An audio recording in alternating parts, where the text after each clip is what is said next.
Le cancer du col de l'utérus est une maladie sexuellement active. Ça se passe comment?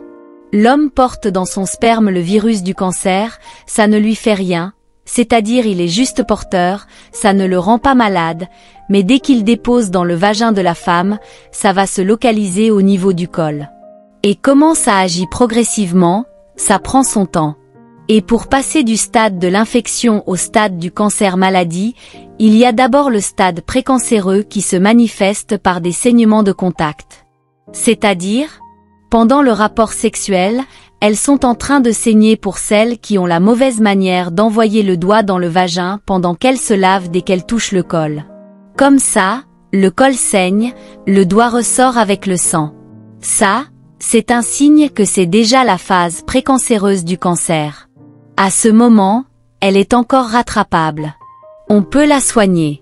Donc, le cancer du col, c'est l'un des cancers qui se traite facilement quand on le dépiste tôt. Tant on le dépiste tôt, on le soigne justement jusqu'à ce que ça disparaisse totalement. Mais, je redis encore, elle peut aussi être transmise sexuellement. Donc c'est aussi une maladie sexuellement transmissible. Quels sont les facteurs favorisants?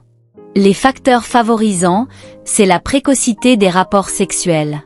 Quant à la jeune fille, les organes génitaux ne sont pas encore matures. Oui, sexuellement active très tôt parce qu'elle a le temps de multiplier les partenaires pendant tout ce temps et comme elle multiplie les partenaires généralement. Elle a la chance de tomber facilement sur celui qui est porteur de ce genre de choses. Donc la multiplicité des partenaires sexuels, c'est-à-dire plus tu multiplies de partenaires sexuels, plus tu as donc la chance de tomber sur le porteur du HTV et le mauvais signe de cette maladie quand elle est déjà avancée. Tu ne peux pas vivre dans la même pièce qu'une femme qui est porteuse du cancer du col de l'utérus. Elle sent énormément. Il n'est pas facile de garder un malade qui souffre du cancer du col de l'utérus, car c'est invivable.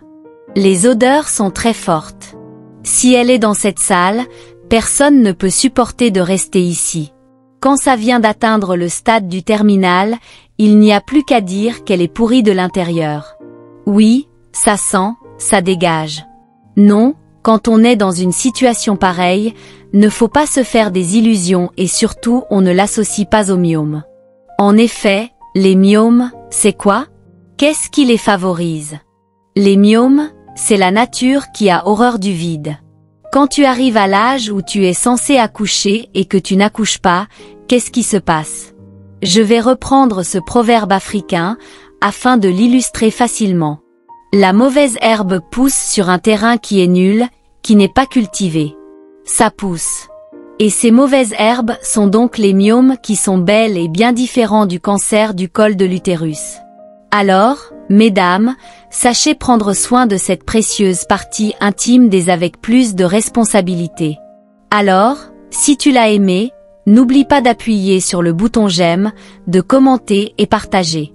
Surtout, abonne-toi pour avoir davantage de nos vidéos au prochain et à bientôt.